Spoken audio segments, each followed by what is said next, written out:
तो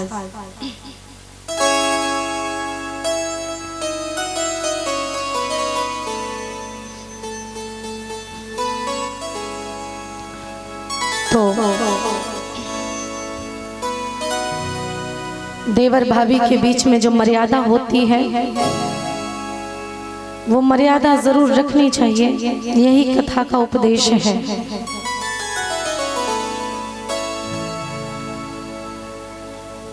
आज भाई की अगर बात की जाए तो जहां महाभारत में जमीन जायदाद के लिए लड़ रहे हैं, वहीं रामायण में भगवान श्री राघवेंद्र सरकार के सामने भरत भैया गिड़गिड़ा रहे हैं और कह रहे हैं कि मुझे कुछ नहीं चाहिए, मुझे तो अपने चरणों का दास बना लीजिए रघुनाथ। ऐसे होते हैं भाई।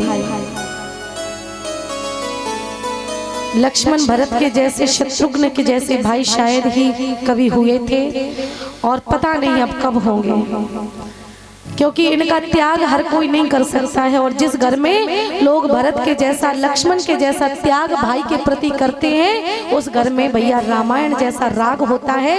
और जिस घर में लड़ाई झगड़े होते हैं, भाई से भाई का हक छीना जाता है, उस घर में महाभारत होती है। इसलिए कभी भी आप लोगों को जमीन जायदाद के लिए लड़ना झगड़ना नहीं चाहिए। अगर लड़ाई करते भी हो तो नहीं लड़ना चाहिए, भाई से तो कभी नहीं लड़ना चाहिए। और जमीन जायदाद के कारण अगर लड़ाई हो रही हो तो अपने भाई से कह दो, क्या अपने भाई से कह दो कि बड़े अनमोल है ये रिश्ते, इनमें तू तकरार न कर। बड़े अनमोल है ये रिश्ते, इनमें तू तकरार न कर। और चाहे तो मेरा भी हिस्सा ले ले मेरे भाई, लेकिन बीच में तू दीवार न कर, बीच में तू दीवार न कर। क्योंकि भाई भाई के बीच में दीवार, अगर छोटी सी भी दीवार हो जाए ना, तो दुनिया वाले इसका भरपूर आनंद लेते हैं। हाँ, इसलिए घर में अगर दीवार हो भी ना तो कभी किसी को दिखाना मत। समझ रहे होंगे आप लोग। अगर लड़ाई होती भी होगी तो चार जगह मत बखान करना कि मेरे भाई से मेरी पटती नहीं है, मेरे भाई से मेरी बनती नहीं है। नहीं तो भैया ये समाज आपका शोषण करना शुरू कर देगा। क्योंकि जहाँ चार भाई मिलकर के चलते हैं, वहाँ किसी की हिम्मत नहीं होती है उल्टा सीधा बोलने की। क्या कहते हैं लोग, चार हैं वो चार, अगर एक एक थप्पड़ मारेंगे ना तो धूरा चाट जाओगे, धूल चाट जाओगे। इसलिए उनसे बात मत करना, उल्टी बात मत करना। हाँ, लेकिन अगर पता होगा कि भैया चार हैं, क्या आठ बने रहे, उनसे बनते नहीं, आपस में पटते नहीं है, तो क्या होगा, आपस में लड़ाई होगी, झगड़े होंगे, कोई दबेगा नहीं आपको, कोई सीधे मुंह बात नहीं करेगा आपसे। हाँ, तो कभी अपने भाई से मत लड़ना। और भाई भाई की लड़ाई होती रहती है, ऐसा नहीं है, लेकिन शादी के पहले वही भाई आपस में लड़ेंगे झगड़ेंगे। बाबा, शादी के पहले दो भाई आपस में दिन भर लड़ेंगे, और जब शाम होगी ना, शाम तो एक ही थाली में खाएंगे और एक ही खटिया पे सोएंगे। बात सही है ना? एक ही थाली में खाते हैं, एक ही खटिया पर सोते हैं। लेकिन भैया जब शादी हो जाती है तो शादी के बाद अगर झगड़ा हो गया, लड़ाई हो गई एक भी बार, तो एक थाली में खाना तो छोड़ो, एक घर में रहना तक पसंद नहीं करते हैं सगे भाई। क्यों, किस वजह से? शादी के पहले लड़ते हैं लेकिन रात को एक हो जाते हैं, शादी के बाद लड़ते हैं लेकिन पूरी जिंदगी एक नहीं हो पाते। क्यों? इन करिया मूड वालियन की वजह से।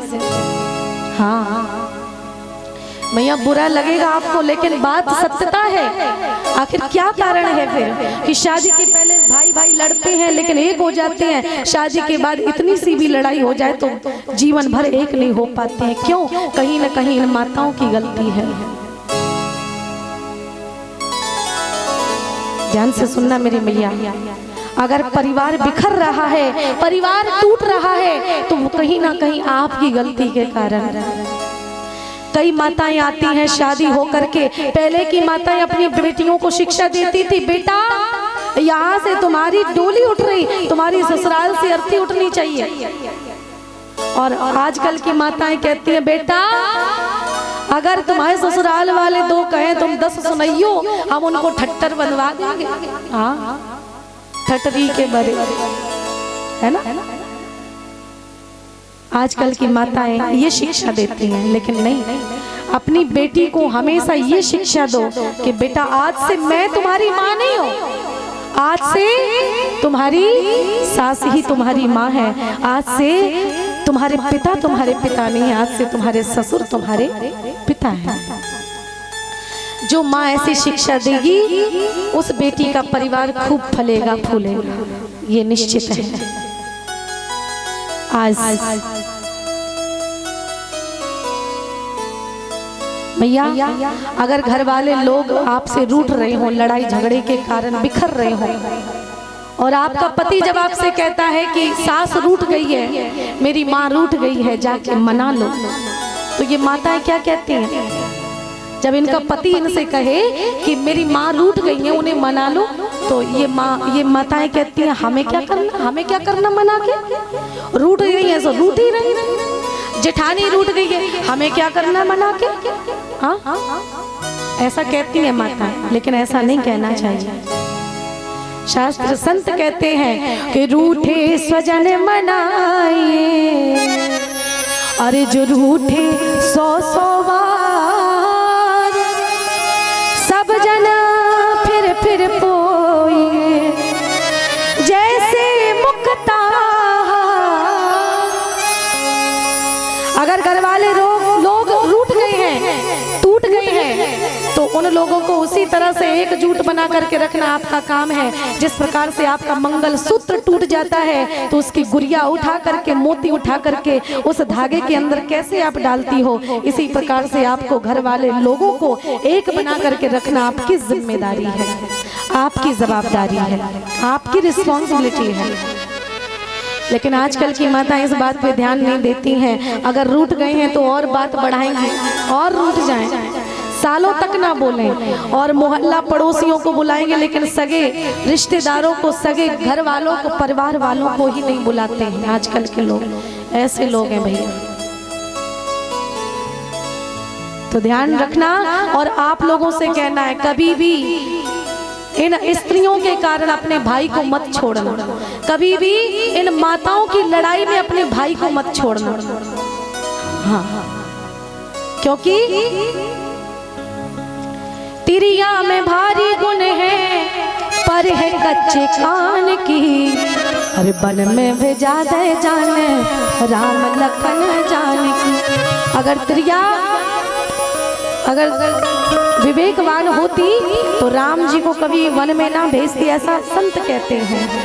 इसलिए कभी भी पत्नी के कहे में अपने परिवार वालों को मत छोड़ना, पत्नी के कहे से कभी भी अपनी माँ को मत छोड़ना, पत्नी के कहे से कभी भी अपने माँ बाप को वृद्धाश्रम मत भेजना।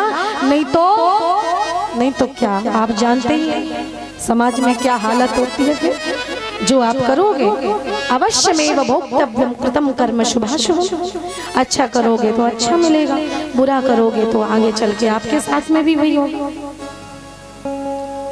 रामायण पढ़ते हो तो रामायण के जैसा बनने की कोशिश करना, भागवत अगर सुनते हो तो वैसा बनने का प्रयास करना। बात अगर करें तो याद रखना कि जो आप सुनते हो उसको अपने जीवन में अनुसरण करना, क्योंकि कई जगह पे लोग कथा सुनते हैं और कथा